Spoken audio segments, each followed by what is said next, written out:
Here we go. Welcome, everybody, to the Culture Shock Podcast. This is your boy, Pat Bayless, here with Steele Lamour again in the building.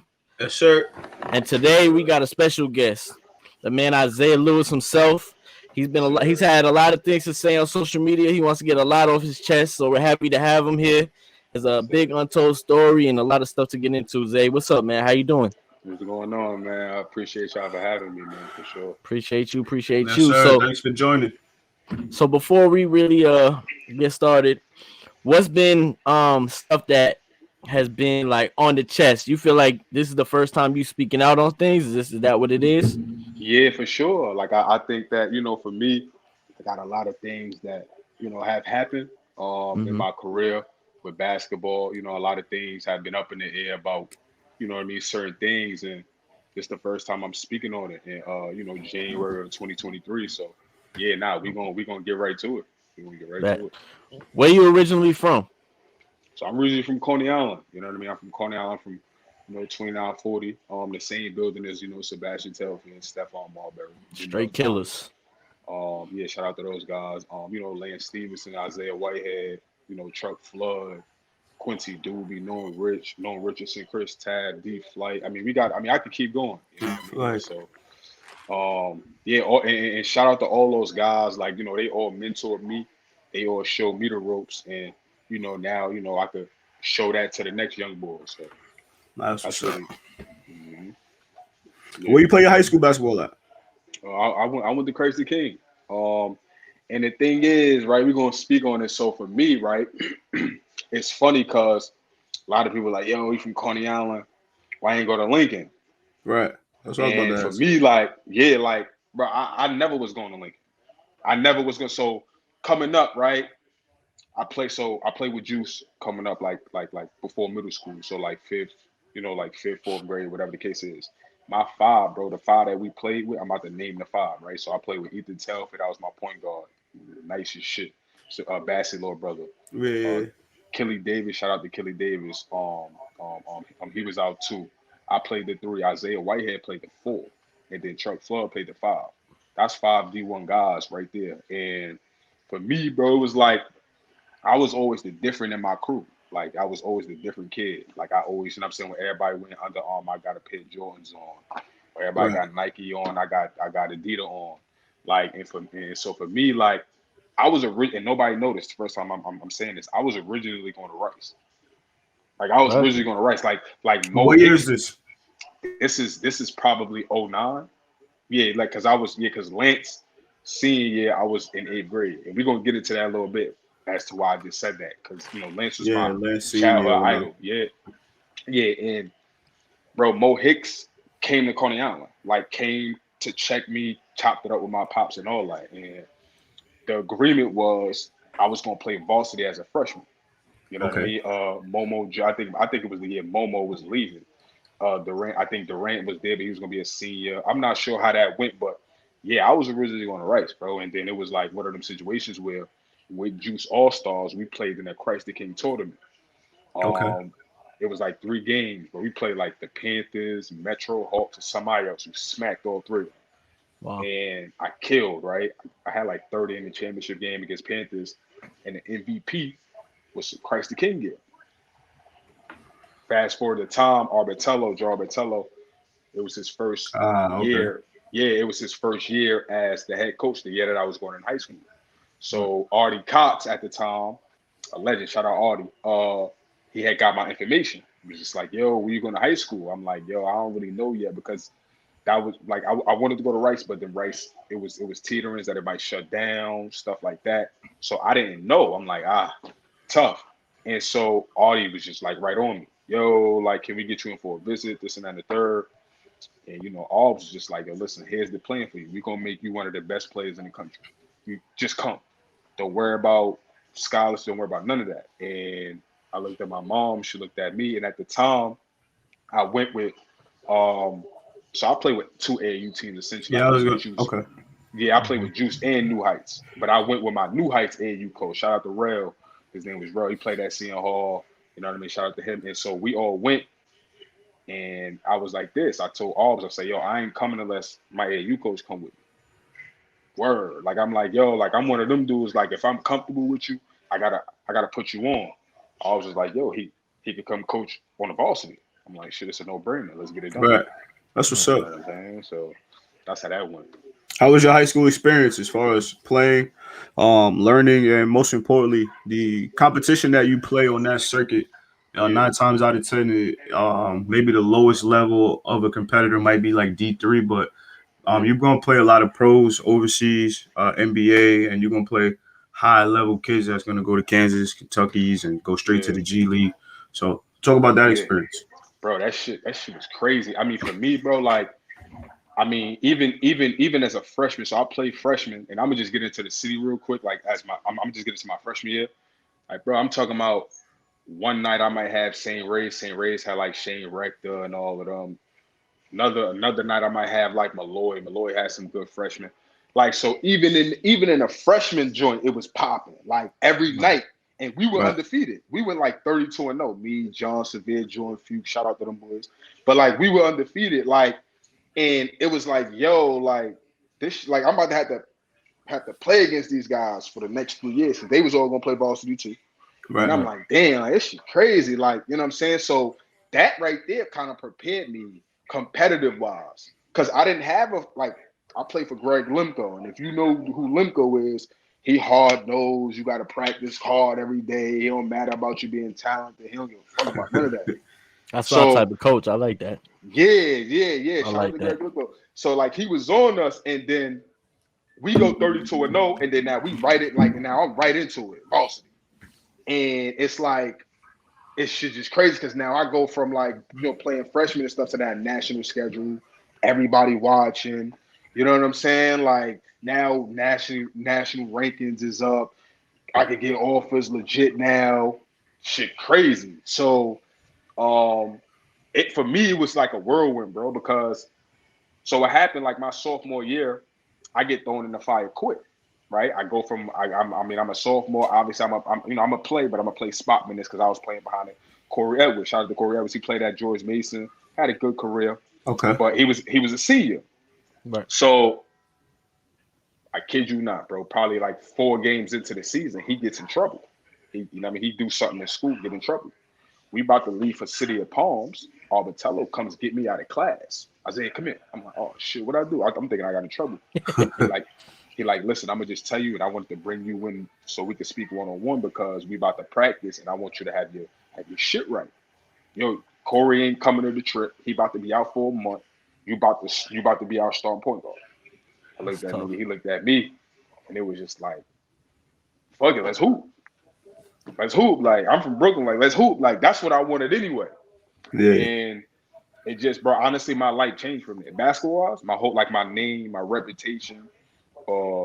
Everything, it just changed. It just changed because I went from just the kid that everyone knew from being like a scoring guard in middle school and stuff to like now my shit getting displayed on the national scale. Like it's like on TV, ESPN, it's like that.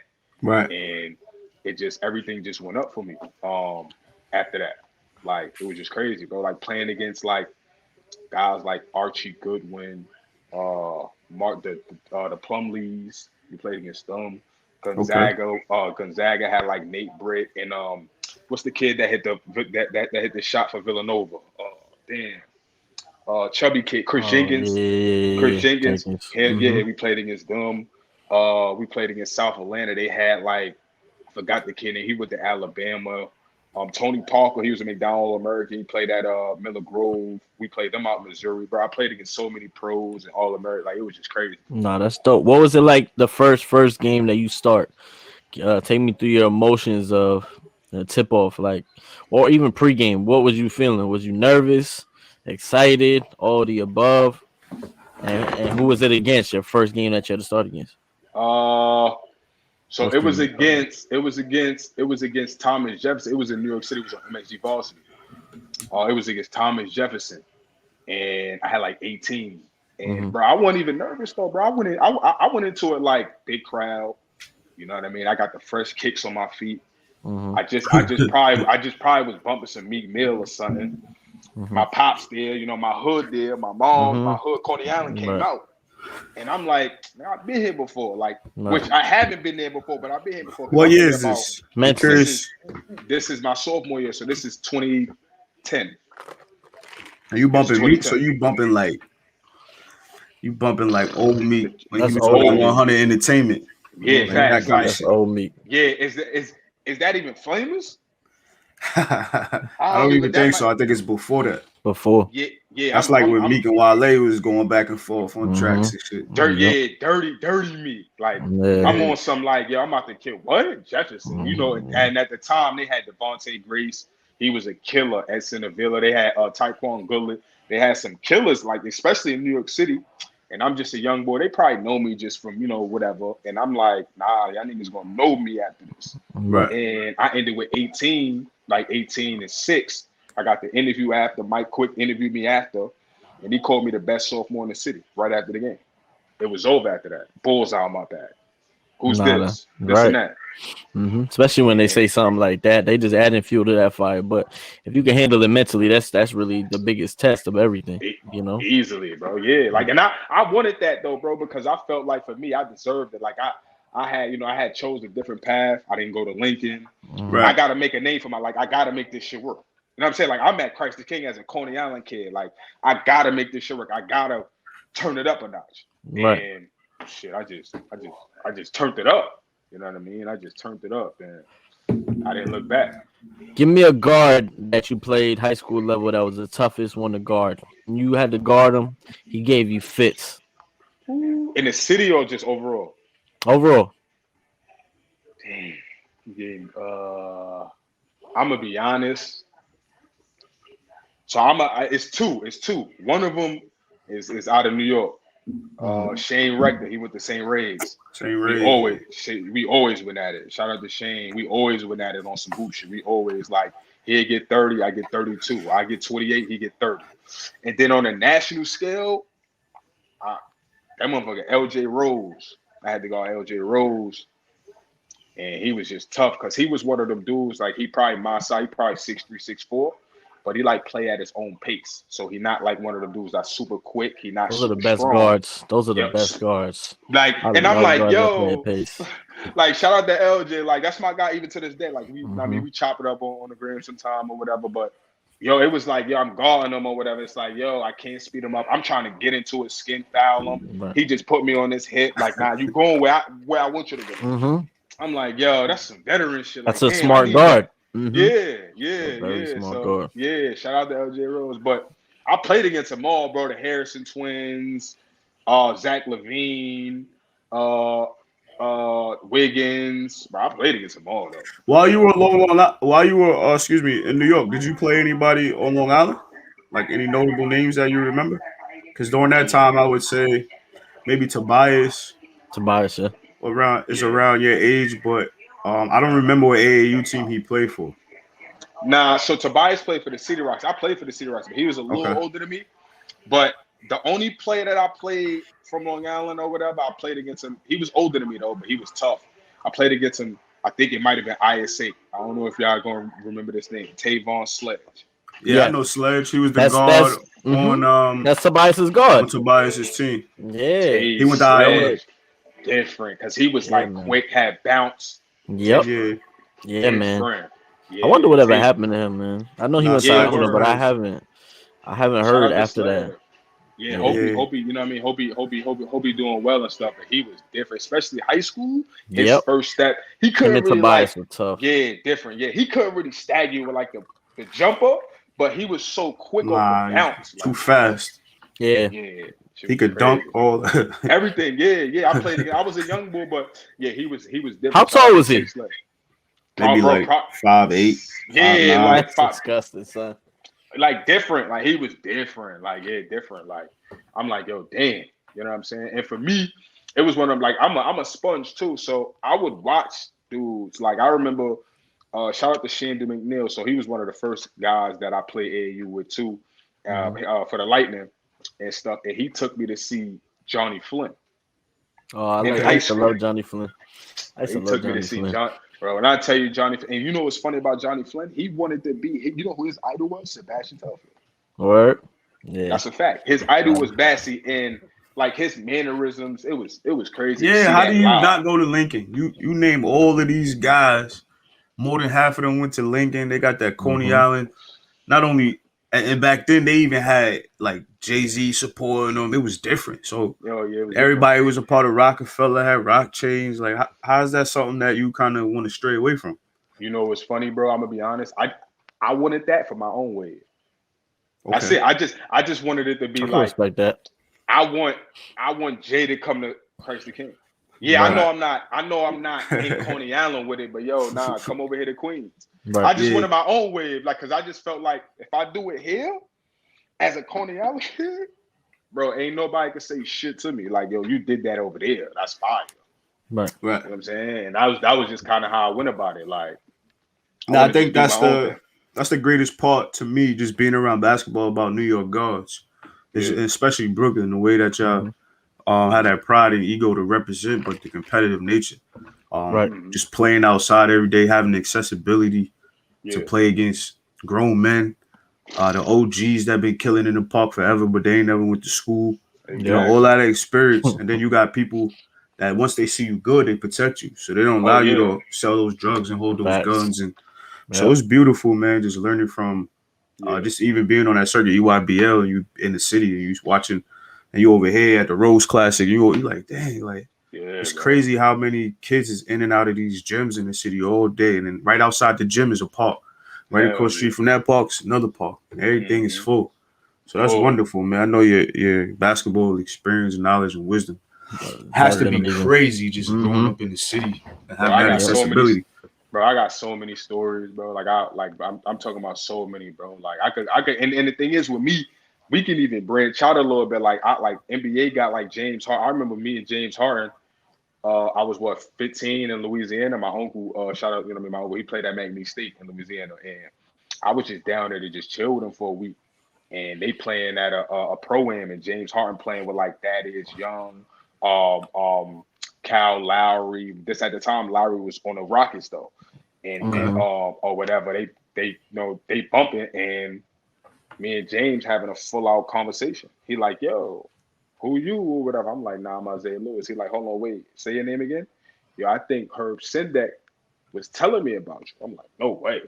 This is no cat. Like, this is awesome. He on the OK. Matter of fact, he just got 6 Men of the Year. This the same year he got 6 Men of the Year.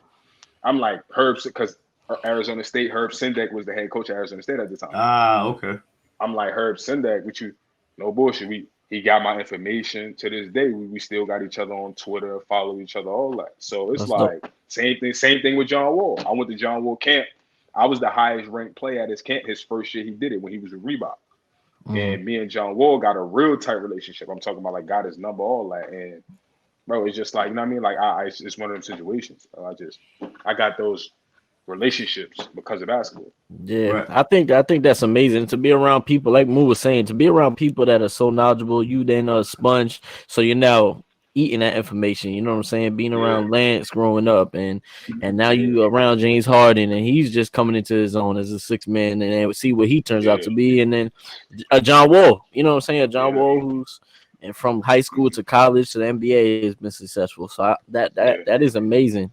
Talk about some of the trials, and I know it's a little bit on the negative side, but the trials and tribulations you kind of went through in high school.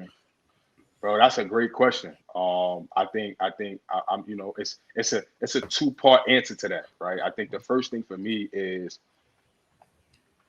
coming up in New York City, bro. When you got a name, when you rank high, the one thing that I learned from my situation is you got to keep a small circle. Your circle got to be tight because they gonna come after you.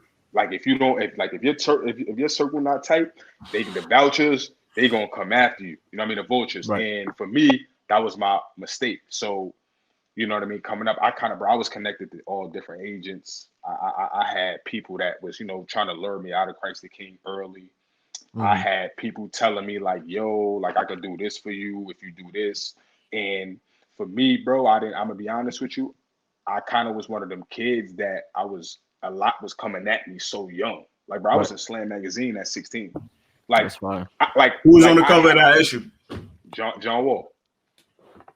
John Wall was on the. I don't think I ever seen that one. That's what's up. Yes, yeah. Actually, my guy who we doing the documentary, he has the magazine. Like he has it in his crib. Yeah. So so even that, like, bro, I'm in slam at 16. Like, and I'm gonna just say this here, bro. Nobody from 2010, maybe after Javon Pinkston, bro, like recruiting wise and all of that hype, nobody was doing the shit I was doing. Like, and that's a fact. Like, nobody was like, oh, and people be like Omar Calhoun, which I played with, and I agree that nigga was a score machine. I got nothing negative to say about Omar, but even him, like, bro, I was bringing in back to back. I would bring in Rick Pitino one night, Kansas another night, Bill Self, Bill Self, Bill Self. I'll bring in Florida. I'll bring in Arizona. Like, bro, this back to back, bro. Like, nobody was doing that, and that's how I feel like for me in New York City, a lot of niggas envy that, or they don't, of course, not hate, but they hate because they know how I had it. Like, don't get it fucked up. Like, y'all know y'all was reading, y'all was seeing what was going on, and I think which goes back to your question, bro. I let too many people in, bro. I let too many people in at a time where that was the time where I was supposed to be like, yo, let's huddle up. And let's kind of like gather, you know what I mean, ourselves, and let's kind of figure out where I'm gonna go. And I didn't. I was, like I said, I was connected to different agents, bro. All of the street runner dudes, whoever you want to call in New York City, they all got my number. I'm doing interviews every day of the week. I'm on Twitter going like, bro, it was just too much. Yeah, and I mean, you're a kid. I mean, at that point, you're still a kid. Like, I ain't gonna lie, this grown ass adults are still act like that. Like, let's be honest, they get into shit and they got 1,000 things going on and they running. They don't know what the hell going on. Like, there's people that even my age now, 30, that's still acting like that. So I can't imagine. You got all that hype, you got all that envy, you got all that shit going on, and everybody gonna tell you what you want to hear. That's just what it is. Even the people that hate on you, gonna tell you what you want to hear. They dap you up and then they stab you in the back. You know what I'm saying? There's a lot of people that from people, and you're at a national scale, so it's like, I can't even imagine that, but I can imagine it all at the same time. But it was crazy, bro, because like I said, like I think for me, bro, it was one. So my sophomore year, I get deemed the best player in New York State in my class. I'm 2013, so I'm best player. I was like, the first time I ever was ranked in the country, Scout.com had ranked me 39th. So off the rip, my whole mental is like, all right, cool. Now I'm big headed. That's 1, 2. My thing is like McDonald All-American. Fuck everything else. I'm like, yo, I'm about to be an All-American. You just got to be top 40. Okay, cool. So now mentally, I had nobody. Like my dad, he tried to do it, but I didn't listen to him at the time. I'm gonna keep it on it. But I had nobody else to like humble me. Everybody was trying to eat off me instead of humbling me. Yo, you ain't did shit. You still got to get better. No, it was, yo, you top 40. Like, yo, like, where we going to school? Shit, Arizona just called. Shit, North Carolina. What's up? So now as a 16-year-old, I'm looking like, nah, shit, we're Arizona. Nah, but that'd be fire if I go to the pack. Not understand, like, nah, let me get to this gym and let me go get another workout. In. Yeah, I worked out, but let me get another one. Like, you know what I'm saying? And I wish I would have kind of knew the shit I knew now, because I'm going to be honest with y'all, bro. I think that I got blackballed. I'm going to just say, I think I got blackballed because I think at that time, I was on top when it was hard to be on top. And you don't just leave Christ the King like that. You don't just like at that time, you don't just leave like, and it's ironic that after I left, all of the other guys start leaving, all the young guys, you start seeing all the young guys leave. But I think I took the most heat because of the time period I left. At that time, dudes wasn't just leaving Christ the King. Like, that's unheard of. Like, in you a 4-star, you got all this going on, like, why you leaving? Right. So I do think I got blackballed just from people trying to label me, like labeling me. Oh, bro, I've heard so many different things. I've heard, I'm crazy. I've heard other high school coaches were running my recruitment. I've heard all type of shit, bro. And it's like, yo, nobody asked me. Nobody came to me. You know what I mean? So do you have a ringleader in all this? Do you think you know who really started all this? I don't, bro. And it's I don't, and I don't think I'm going to, because I think that I don't know how to say it, but I think that they wanted me to be like done finish, like not even be here saying this, like Right. not even like, you know what I'm saying. I think I think because bro, I'm gonna be bro. I had it so like the hype for me was so real, bro. Like I'm talking about, it was real at that time, and like I said, I was on top when it was hard to be on top. Now it's like you go on Instagram, you post a little vibe and you good. You know what I mean? You could get 10K views and you good. Right. Me, it was like nah, like wait. Also, pardon to cut you off, but around this time, you not playing against Isaiah Briscoe and Ben Simmons at Mount Verdi, and you're not playing against Alsavier, Sheikh Diallo. You're not playing against them. Nah, so those dudes were younger than me. So my bracket was like the 2012, 2011 class. So Austin Rivers and Bradley Beal and them, and then Omar class. So Omar class is 2012, Rodney Purvis, Archie Goodwin, what's some other guard? LJ Rose. Yeah, I believe Briscoe was a sophomore then. Yeah, he was younger. Yeah. Them dudes was, and Briscoe know what's up with me. Like he know who I am. Like, you know what I mean? So that, bro, the one thing about me is, and that's why I feel like I get a lot of hate or envy in the city, is because the one thing you can't do is front of my body. Like I've done it on the highest levels. Right. Every City of Palms all tournament, Bass Pro Shops all tournament, Hoop Hall Classic, got player of the game. I was all state, you know what I'm saying, as an underclassman, second team. Like you know what I'm saying? So it's not like you could really be like, yeah, but he didn't do I know what the questions are. How did he? He wasn't that good. How he got Kansas, Louisville? Or he only averaged this. How he did? Like that's really. You do any of those big Jordan Brand Classic, Reebok to Iverson, or any of those kind of games? Excuse me.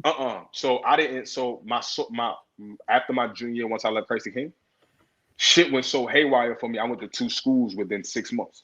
So I transferred originally. Yeah, I transferred my senior year. Like shit, bro. Went crazy. Yeah, shit went crazy. So I leave Christ the King. It's between Montrose Christian, the school that Kevin Durant went to, St. Anthony's and St. Pat's. I choose St. Pat's, right? And shout out, I got nothing but love for Christian Vanders, who's the head coach at St. Pat's right now. I got nothing but love for him. But at that time, I'm a senior. I'm playing with DeAndre Bembry that got drafted by the Hawks. Okay. DeAndre Bembry, yep. Shout out Dre Bembry. They're my guys still. I'm playing there, whatever, right? We play our first game is against Roselle Catholic, sold out. It's at Key. I probably had like 18, whatever. Everything on good. He played me, whatever. My parents at the game, but it's just something different. It ain't Christ the King. I'm a New York kid. It's just different. Long story short, this very second, I think we played like Linden. Shaban, he yanks me after like 2 minutes. I might have missed a shot or took a bad shot. He yanked me. Fuck. Mind you, got to remember, I'm just coming from Christ King. Like that was my shit. Like, super green light. Super green. Now I'm playing for a coach that's super militant. He yanking me. What? You not turnover? Sub. My thing is, I'm a senior. 1, 2. You not about to just keep yanking me. No, what I do? I'm just get on the phone, get on the horn. Yo, I don't care if it's my seat. I'm out. I don't care, and I want to go far. I want to go California or something. Not understanding that, like at that time, bro. I still like, and even though like I was off the national scene a little bit because I was just doing too much, transferring, nobody knew where I was, stuff like that. I still like, bro, my recruitment was still South Florida, Texas, Seton Hall still. Like, yeah, like it was like, so I still had a chance to even, though I left Christ the King and I left that national scene, I still was gonna have a chance to be like, okay, cool. You want some low key shit, but you could still make it to where you're trying to go, and you know. And I was like, nah, fuck out it. Like, ain't about to keep yanking me. I'm Isaiah Lewis, not understanding that that's hurting me. Right. So I leave. I leave like maybe 2 months in the season. I go to prep school in Florida. Go to Arlington Country Day. Shout out to Arlington Country Day, and like I finish out there, but grades all haywire.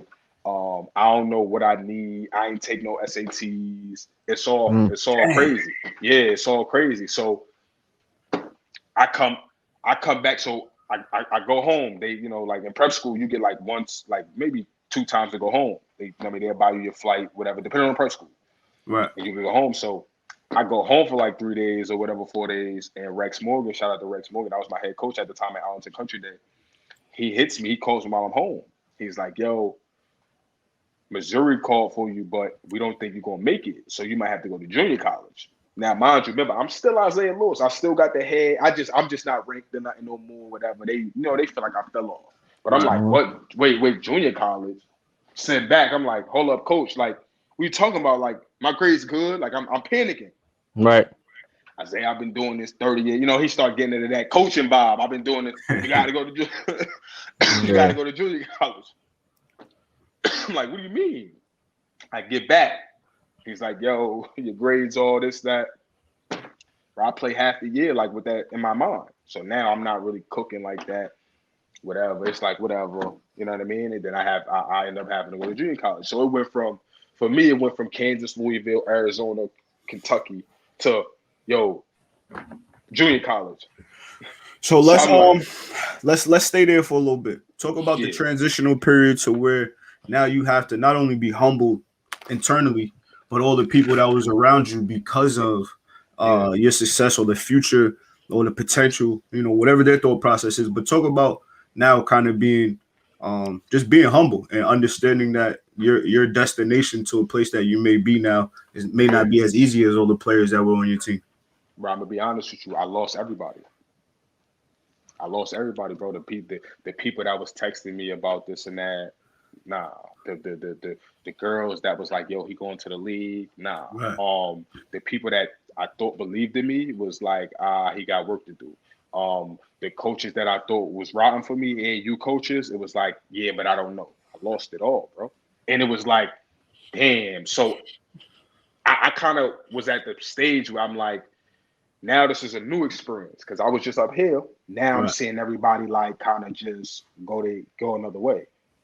So I'm like, okay, how do I handle this? And now, mind you, I'm a little older, but I'm still young. And this is like my real test to like, yo, you gonna quit or you gonna man up? And my first year of junior college, I went to Hutchinson Community College in Kansas. It's ironic, right? I wanted to go to Kansas. Now I'm in Kansas.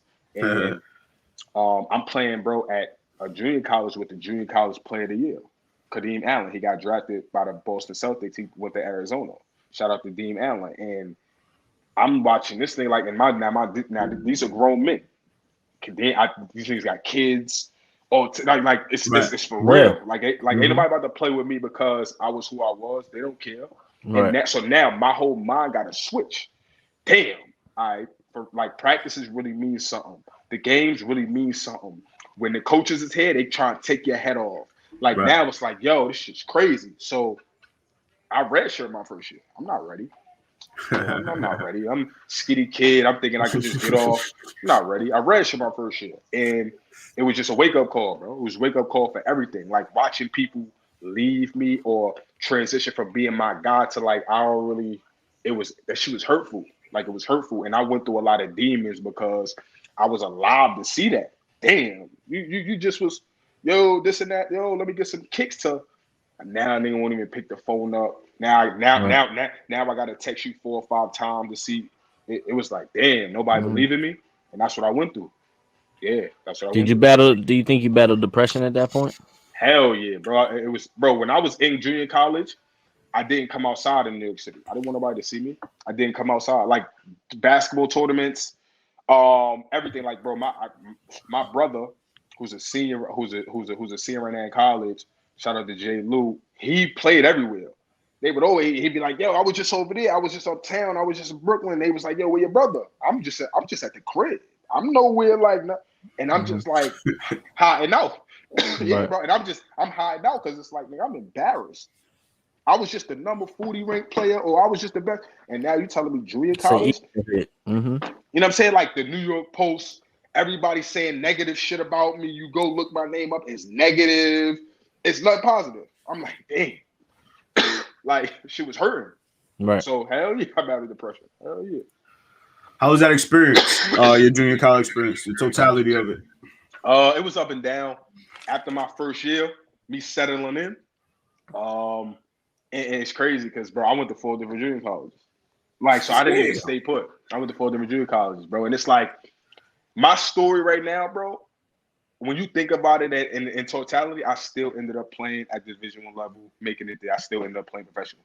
So this shit's like mind-boggling to me when I actually sit and be like, yo, how did I do that? You know what I mean? Like, bro, so my second year, I played at Lee College in Baytown, Texas. It's one of the high tier junior colleges. I was like 11-5. I played with I host on 5 in Division I. Me, Temple, my 2 guard went to South Florida.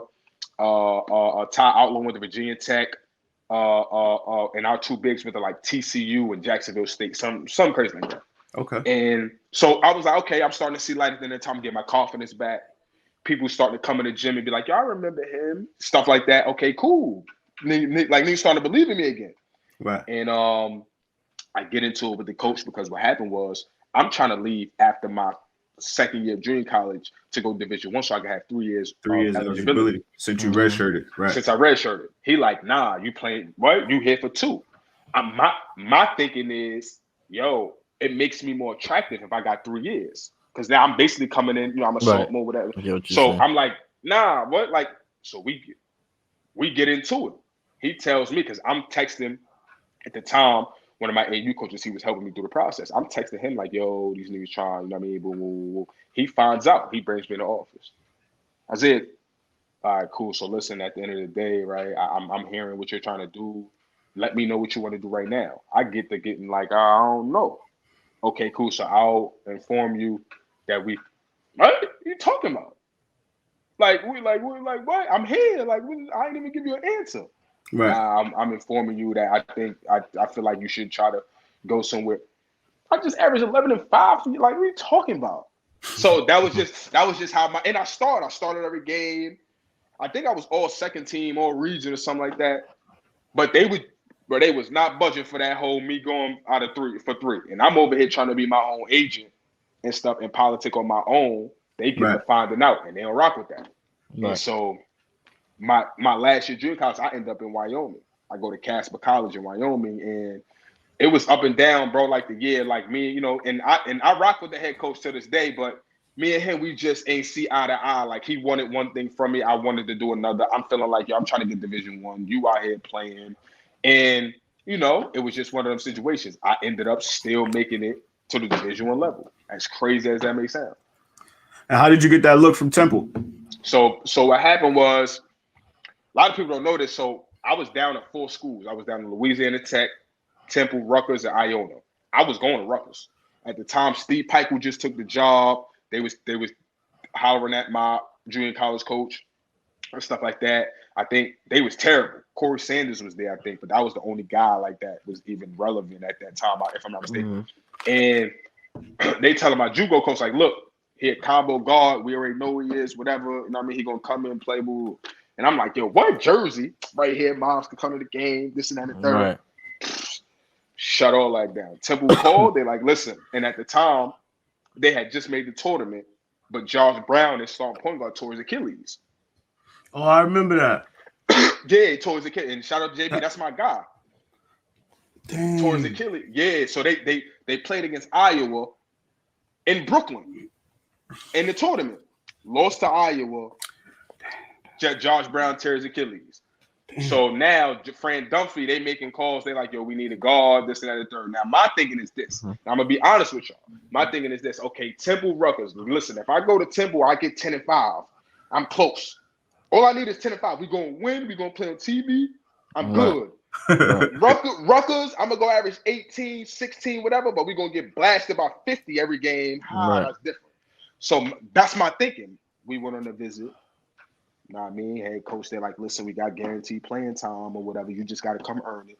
I'll start point guard, this and that. I'm like, yo, listen, I look at my moms. I'm like, it's a no-brainer, right? What people don't know is I was already committed to Temple. I committed to Temple. Well, it was known to public in September. I was committed to Temple in like July. They helped me with summer classes and all that. I just couldn't put it out there because I had to get my classes right. Right. But they helped me. So I knew I was going to Temple after that fact. Once they helped me get the classes and all of that, I'm like, all right, yeah, we're going to I wasn't even worried about it. And then, you know what I mean? I'm reading the papers. John Rothstein tweeted about me. I'm like, yo, it's lit. All right, cool. I get the what? Bet. Get to Temple, bro. First, second, maybe 4 practice before our first game against LaSalle, I turned my foot, sprained ankle. I'm in a boot. Now I got to start back from the totem pole. I got to, work my way back. I missed 2-3 games. And then from there, it just was like an uphill battle with playing time. And I'm just like, get the fuck out of here. My luck is just my luck. You know what I mean, bro? I had contemplations of quitting at that time because my thing is we playing on TV. My friends seeing me. Yo, I mean, you ain't playing. I'm like, yo, where I had contemplating it. I was going to quit, right? We played at the Barclays on Thanksgiving. And I was told that I got a chance to play. And we played against Florida State and West Virginia. We beat them. It was a Thanksgiving tournament on ESPN. I got my mom's, dad, everybody came. And I didn't play. Bro, I wasn't going to show back up. I was not going to show back up at that school. It was I'm talking about depression, everything. Damn, I'm finally here. I'm working my ass off. Bro, I was on honor roll. I was all and it was just one of those situations. Yeah, I was on honor roll. I was locked in, and it was just what now? And it just felt bro, that demon just rolled my cocktail my whole entire college. You know what I mean? It just was yo. It followed you. Right after I left. Christ the King, it just was downhill from there. Yo, what the fuck? God help, something. And it was just you know what I mean? And yeah, bro, I contemplated quitting. Shout out to my dad. So what happened was right after the tournament, I went home. I went to Coney Island. And I chilled with my family. And I cried, bro. I cried at the dinner table. I can't believe this shit. Bro, I'm working hard. Y'all don't even know what I'm doing in practice. Yeah. I'm destroying it. I'm treating this shit like a game. And it was yo, he kind of grabbed. I mean, he kind of sunned me. And he was yo, quitting. We from here. We ain't gonna quit. And I was you know what? All right. You know what I'm saying? And I just wrote it out. And it was hard though, bro. It was hard because it was I finally got here. It took my road was crazy, but I finally got here. And now I gotta, you know what I mean? I gotta go through this after being told I was gonna play. This happened and that happened. And it's come on, bro. Right. You know what I'm saying? So after Temple, what happened to you after Temple? Tell us a story about what's life after college like. Oh man, it's a transition. So I played in 4 countries: Lebanon, Georgia. I played in Uruguay, Colombia, in Canada. So 5. So I've been playing pro. I've been doing my thing on that level. I got a 2-year-old now. You know what I'm saying? That's a life changer. Congratulations, right baby. Appreciate it. Yeah. I got That's a life changer right there. Bro, I'm talking about everything get puts into perspective now. And you know what I mean? I'm dealing with a girl, you know what I'm saying? So baby girl, that's what's up. Yeah, baby girl. And so the thing with her is me, her mom played too. She played college and all that too. Dope. So yeah, so it's we already kind of thinking the same, but right now we thinking, but we just thinking the same. Right. Future, you know what I'm saying? So bro, really just that, bro. Just I'm trying to just keep my head on straight. You know what I mean? I mean, right now, a lot of people wondering, what I've been doing this year and stuff like that. Right now, bro, I'm staying in shape. I got my agent right now, doing some things for me. You know what I mean on that front. But for me, bro, and I'm gonna just say this, bro, real quick while we on it. Overseas, bro. It's so much of a facade put up, bro. I've heard that. I've heard that. Bro, listen, bro. Look. People just like to say that they play overseas. Bro, I'm not one of them dudes that's just gonna go over there for some flicks. Right. You know what I mean? A couple chicks in my DMs and some likes, bro. I was gonna ask you a couple questions about because I have a lot of experience on the international level. Yeah. But I was gonna ask you just the levels. I know that sometimes they have the top league and Division 1s and then low league. Yeah. But did you play at the highest level every time you play overseas? Every time. So in Uruguay, I played in the LUB. Right. Okay. I know about that. In the Georgia League, I played in a Super League. And Colombia, I forgot. It's like the LPB or something like that. But it was the top league. So I played top leagues everywhere I've gone. Thank God or whatever. But my thing is, bro, so even this year, bro, I've gotten a couple of offers. This like they're like I literally just got an offer 3 days ago to go play in Chile, but bro, money just track like you know what I mean. And my thing is, I'm not one of them dudes. I'm very realistic with myself. Right. I can't go play somewhere for like $1,000 right now. I got a 2-year-old. I just can't do that. I was gonna say that. Yeah, you got a lot of responsibility. Right. And my thing is to the young guys that's trying to move up in their career and all of that, bro. Kudos to you. Do your thing. But it's just for me. You know what I'm saying? Like, bro, I've been in situations where agents have got mad at me because I'm not taking deals. Right. Like, you know what I'm saying? Like, and I'm one of them dudes that, bro, I've helped people even get over there. Like, yo, bro, I'm not taking it, but look, I might have somebody that might take that. Now, I mean, I've even called some guys that I play with, like, yo, you want to come play with me type thing. I've done that too. Right. So I can't facade it, bro. And I hate that it is a facade right now, and it's at like the highest level. Like, dude, I know, like, you over there making $1,000, my man. Like stop. And like I said, I'm not hating and none of that. But my thing is, when you try to portray in a certain way, and you know what I'm saying? Like, and I know because I've been through it. It's like, man, stop the bullshit, my nigga. Like, you know what I mean? Just go over there, be humble, make your way up, and do like, you know what I mean? But you over there trying to portray, like, bro, you over there in a fourth world country, nigga. They ain't got no money over there, fam. No. Right. Like, you know what I'm saying? And sometimes you can kind of build yourself up, and you can make that FIBA team, that national team, and for sure get that citizenship, and you know they love you over there. I see that happen very often. So yeah. Do you have any plans on training or maybe running camps or anything while you're home?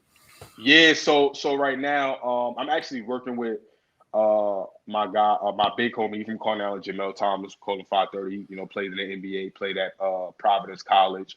Sebastian Telfair, older brother, Stephon Marbury's cousin. We kind of got, you know, some things that we working on for the summer for the youth, and stuff like that. Some training things, some mentoring situations. We got some things in the work for the summer though, because you know we know the kids in school, stuff like that now. So you know, we got something. I got some ideas, you know what I mean, that I'm going through with them right now and stuff. And I think it's going, you know, it's kind of going to be a situation where it's like a collaborative thing. I'm a, you know, see what's up with Lance. Maybe I'll hit up Whitehead too. Just, you know, kind of see what we could do for the kids. Bad Seed, just to see what we could do for the kids in our community in Coney Island, but not only Coney Island though, but every like Brooklyn, New York City. And so, you know, I got some things in the works with that, some camps and stuff like that. And, you know, shout out to them guys because, you know, I kind of want to get together and talk about my ideas with that. So that was a good question too. No, that's beautiful. I think that's one of the best ways that you guys can give back. And I'm sure everything, you know, will be free. I will provide so many things, basketball, sneakers, and shirts. Oh, yeah, so, yeah. You know, just for kids to see people that they may aspire to be. So, man, it's beautiful. I love that you have those connections. You're not afraid to use them because the bigger, the better. And not to cut you off, right? So Steph Marbury, he did that for us when we was coming up. So Stephon Marbury had a camp that, you know, in the summertime, it was like 6-week, 7-week camp, but we'd get up, we'd go shout out to Dan Turner, RP to Dan Turner, you know, through the fire, when the lights is on, it's time to perform. Massive brother. Yeah, he would get a 12-seater. We had to get up 8 a.m. from the building. We would all go to Steph camp, and it'll be, you know, drills, whatever. We eat lunch, and then we'll play. And I've seen some of the best play. Truck Bryan, shout out to Truck Bryan. I see him play there. Corey Fisher, I think Fisher. C Fish. Yo, like a lot. Truck Bryan be running the 1-on-1s, right? Yeah, he do everything. Yeah, he be going live. Because I think Daniel was doing that. Yeah. Shout out to that was a Kyrie one, right? He was with Kyrie recently. Yep. So shout out to Truck. So a quick story about Truck. Let me just get a quick story about Truck. Truck got his name from Coney Island. Like the Truck, like his name is Daryl, but his Truck. So in Coney Island, he was playing in the step tournament. He used to do one move. He used to high cross and just bump you, boom. And at the time, our announcer, Don Juan, RIP Don Juan, he gave him Truck. Yeah, that's and fine. Truck will tell you that. Like when he see this, he gonna be like, because that's how he got Truck. So shout out to Truck. You know what I mean? He basically from Coney. I always tell him that. He was in Coney Island for like 6 straight summers. Shit, you might as well be. Zay, tell Tell us about the documentary now. I've seen a little bit of it, but tell everybody out there that hasn't checked it out. It's on YouTube. But tell us more about your documentary that you've been coming out with part by part. Oh man, so the documentary, it's a docu-series. We was just going to do it full and full. Shout out my guy, my camera guy, Steven. I've been working with him for about 2 years, but as you can see, if you check my page, he's the only one that I work with. I do all my content through him. That's my guy. We got a real personal relationship, so that's my guy. Shout out to SC. But we originally came up with the plan or the idea about a year ago. So shout out to my guy, one of my best friends, his name Trey Dickinson. He played at Georgetown. We was on the phone one night, and we was just talking about just old times. He was like, yo, Zay, bro, I'm gonna be honest. You should do a documentary. I'm like, what? Come on, bro. Like, he like, nah, for real, bro. For the next kid coming up in New York City, that got the buzz. This shit might help him. Never know who you will inspire. Mm-hmm. Yo, and I was like, yo, you know what, TD? That's some real shit you said, and I followed through. I hit SC up, I hit my guy Steven up or whatever. He was like, yo, if you want to put it together, let's do it. And I was like, damn, yo, but I need a fire name. He was like, yo, like, what you think your story consists of? I said, shit, some bad decisions. He said, shit, right there. So we're gonna name it Decisions. And he said some bad decisions. Bad decisions. You know what I'm saying? And he was like, yo, like, we just gonna name it Decisions. So yeah, shout out to SC. And then from there, we just kind of had the outlook of it. And you know what I mean? I kind of just wanted to introduce the people of what actually really happened. And episode 3, bro, gonna be the best episode. I'm gonna just let y'all know it's gonna break down, but it's gonna be visuals of where I was, stuff like that. So tune in, it's gonna be crazy. It should be out probably by the end of January. I let everybody know where they can find the first 2 episodes. Yeah, so on the first 2, so you can go on YouTube. You can just type in my name, Isaiah Lewis, and you can just type Decisions. It should pop right up.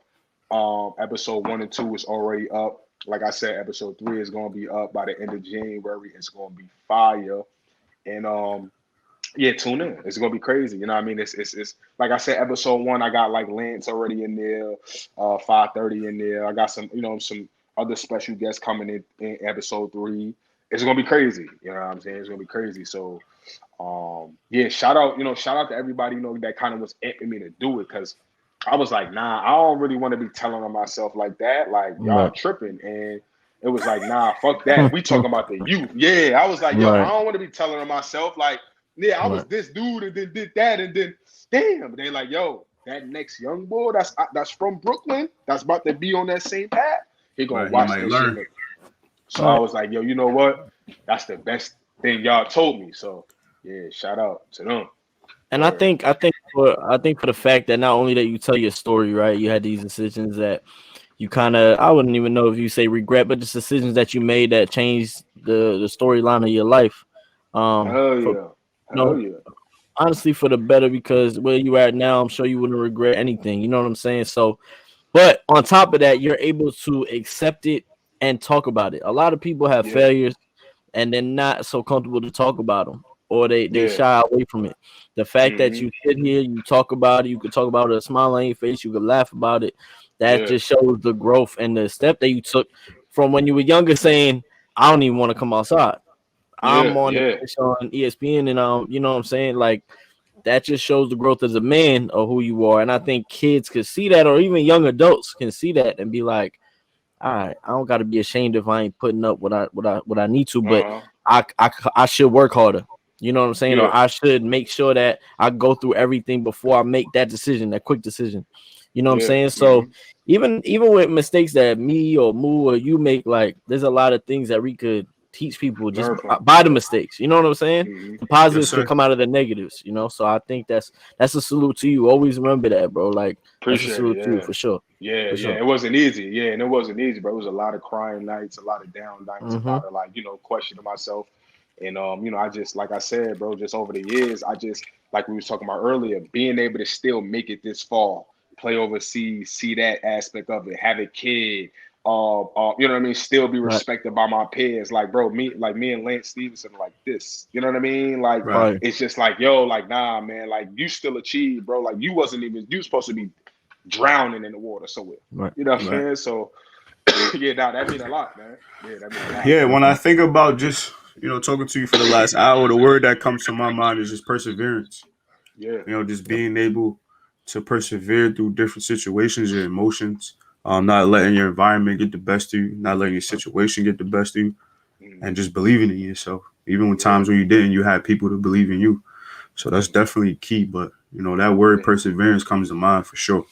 Nah, yeah, for sure. Yeah, nah, I appreciate that, bro. Like I said, bro, it was just, it was a lot of hard nights, and it was just like being real with myself.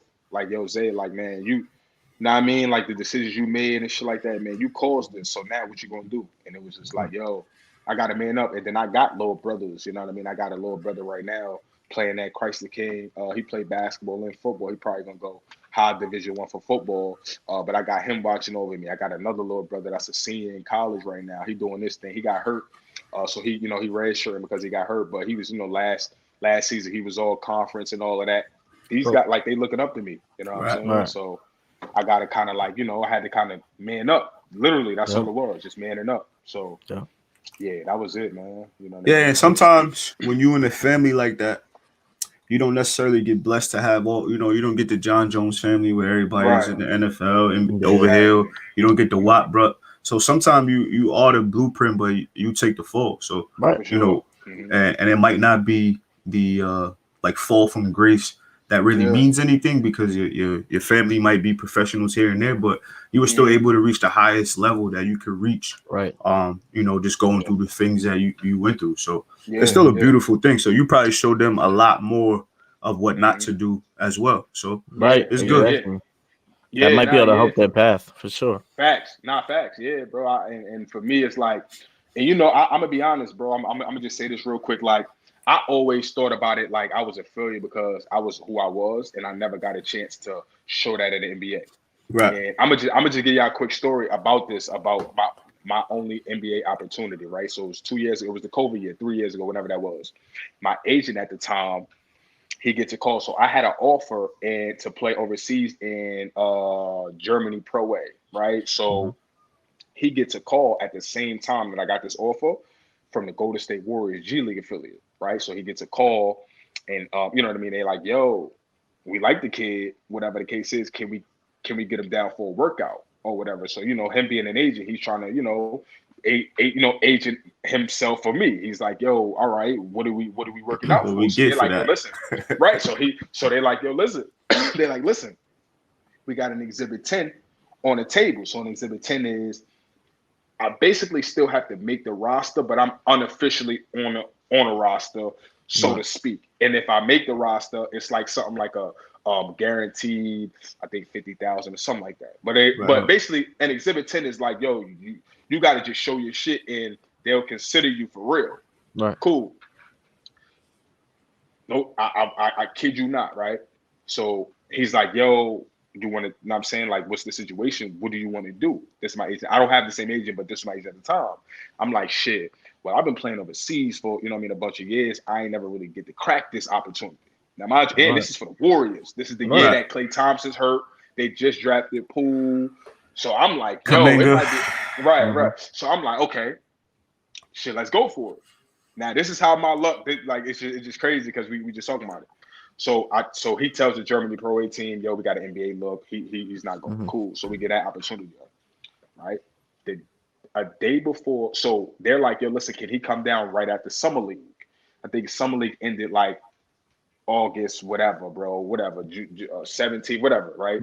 I'm like, yo, ready. So I'm already in shape. Like, my whole thing is, even if I don't play another quarter or half overseas, I'm always just staying in shape. I got a 2-year-old. She's all into it. So I'm always just staying in shape. So that wasn't an issue for me. Cool. So I'm like, so he's like, yo, can we get down or whatever the case is? Or the day before I'm about to board my flight to San Francisco, California. It's like, yo, he's vaccinated, right? At the time I wasn't vaccinated. I'm like, get the fuck out of here, bro. Wow. I'm like, get the fuck out of here, bro. I'm like, get the fuck out of here. So he's like, so my agent's like, yo, like, I'm trying to figure something out. Right. So I'm hot, bro. At this point, I'm like, yo, why they ask you for? Yo, I'm talking about, bro. I'm hot. So the last question they asked, crazy. Last question they asked. They wait till the last minute. They should have said that in the beginning. Bro, this how amped I was, bro. I got so amped about it. I posted it on I posted the conversation that my agent had. Yo, we going on the Warriors, this and that, the third workout. I was that hype. I'm like, yo, I'm hype. I'm finally about to get my opportunity. I'm going in shape. Yeah. You know what I'm saying? They're looking for, you know what I mean, a scoring guard. I can shoot it, I can score. I'm like, cool. Is he vaccinated? At the time I wasn't. I'm like, yo, get the fuck out. So now he's trying to, my agent at the time, he's trying to, so now like we're like fucked up because now we trying to figure out like, yo, I miss out on that opportunity. And then I miss out on like 3 days. So it was a team in Germany and there was a team in Sweden. The team in Sweden loved me. They're like, yo, what do you want? Like basically like, yo, I missed out on both those opportunities. So now I got to play the waiting game for overseas because I'm. Did you have to get vaccinated to play overseas? Yeah, so I did, but at that time I was, because it was like August or something. I figured like, yo, I ain't about to go nowhere until September. I mean, I'm just trying to prolong it because I didn't want to get vaccinated. Right. So I'm like, yo, all right, cool. The NBA, they ain't going. It's all good. Overseas could wait. I could go do that in 2 weeks. That's how I'm thinking about it. I'm not thinking about it like, yo, nah, yo. You know what I'm saying? And at the time, I'm taking the Kyrie approach. Like, out here, I ain't about to. Shout out Kyrie. She came to bite me in the. Yeah. So it was just like, damn. And at the and like to go back to what we was talking about, I was just kind of thinking like, damn, my brother's like, I ain't never really get that league look. I was supposed like, damn, did I feel him? And it was like, you know what I mean? Like, nah, like I did enough. Like, I did enough. You know what I'm saying? So yeah, but I wanted to bring that story up because that was a crazy story. Where that was my only chance, and I wasn't vaccinated. I missed out. Man, that's tough. Before we conclude and everything, I always ask everybody. I want to ask you when you hear the word culture, what's the first thing that comes to mind? It could be anything, but what is the first thing that comes to mind when you hear that word culture? I would say, damn, that's a good question. Anything that represents you, man. Anything you think of when you just think culture, boom, pop in your head. Aura.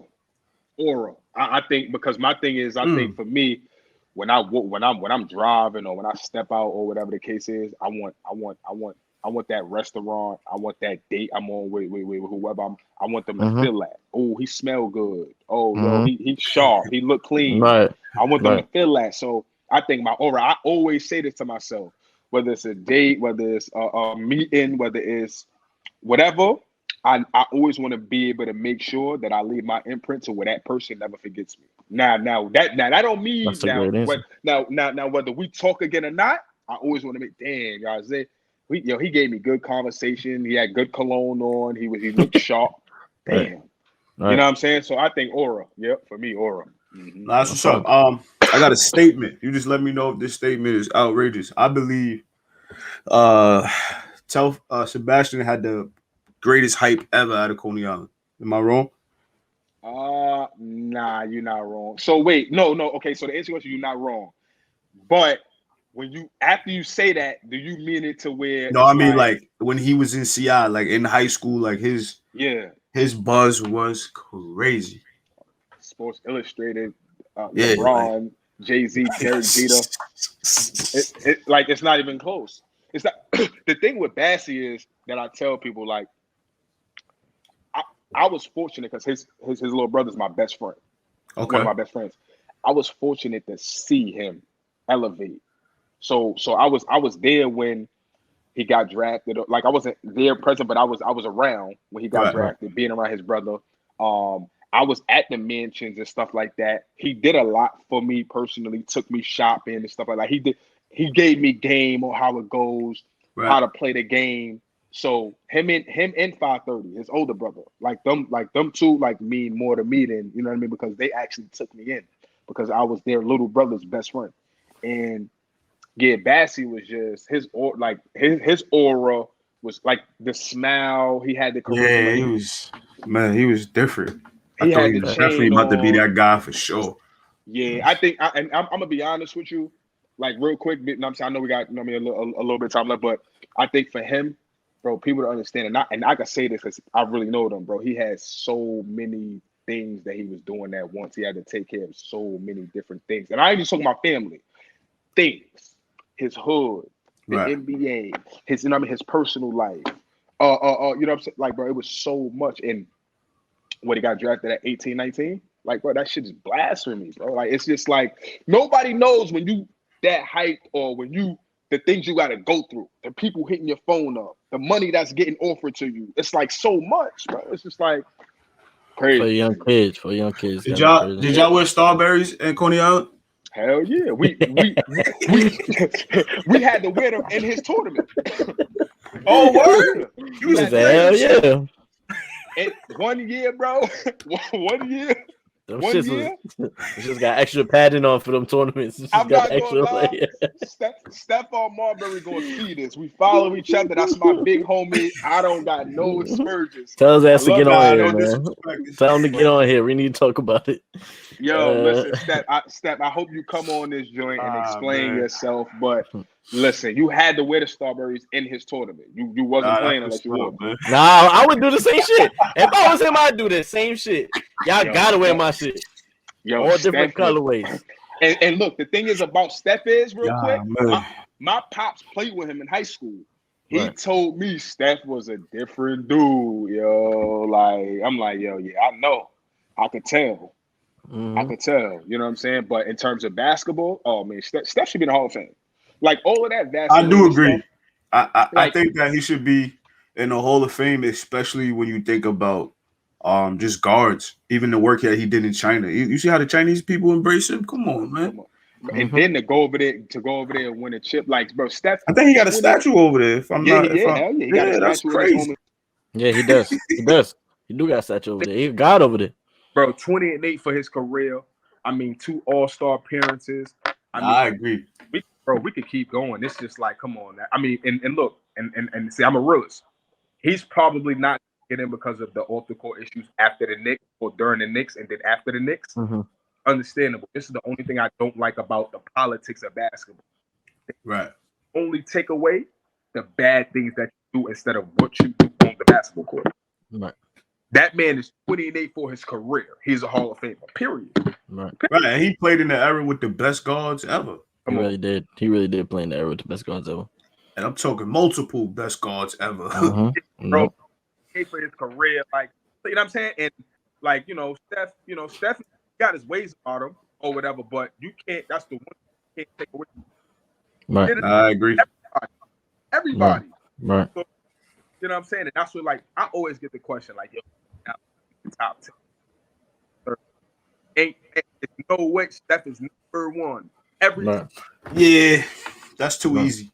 And like, I love that. Like, it's for me, it's Steph, that, like, 5, Quincy Doobie, Quincy Doobie. I forgot about. What about Whitehead? Oh, my bad. Yeah, he let him go. Whitehead, Chris Taft, myself, Norm Richardson. That's just how I feel. As you should. That's a lot of talent right there, man. That's great talent. Y'all should get like an alumni Burroughs games. That would be fire. Y'all should definitely put something like that together, man, for the coaching. Dead ass. I'm gonna tap in with Lance on that. Yeah. Bassie really play no more Steph, whatever, but Lance still, Lance Whitehead, we still play. I'm gonna tap in with them. It's a good idea. Yeah, that's a you know how to let us know. We'll be down there for stuff like that. We'll come down there for that for sure. Sure, yeah. That'd be fire. And I think for all of the other boroughs, I think that they like listen, y'all get the I'm not saying Coney Island started nothing, but we gonna say Coney Island started. Like the print started from Coney Island. You know what I mean? Right. Like we not let's just do it. No, you're right. 100%. 110%. Yeah, Zay, man, listen. I just want to say on behalf of me and Moo, we are happy to have you here. And the stories that you told us, dope, man. Just the experiences, everything, like really, really dope. And it's great that you're humbled by everything and you're inspiration for people that are doing great things. You know what I'm saying? Even with the failures, you were able to be be able to get through it and persevere, like Moo said, and get to where you at now. And it's a blessing, man, to have you. So I just want to say thank you. I'm sure Moo wants to say the same, man. It's really a blessing to have you here, man. Yeah, I appreciate you and your time. Yeah, like I said, bro, I appreciate y'all. Like I said, I got to, kind of talk my talk. Just things. I know a lot of people want to know about and what happened. So, with the get it to the world, and you know what I mean, kind of, because like I said, I'm posting this on everything, my Twitter, everything. Everybody, I got a lot of quality followers, so like, right. We're gonna tap in, man. Appreciate you, brother. Thank you, my man. This is Culture Shop. We out here, baby.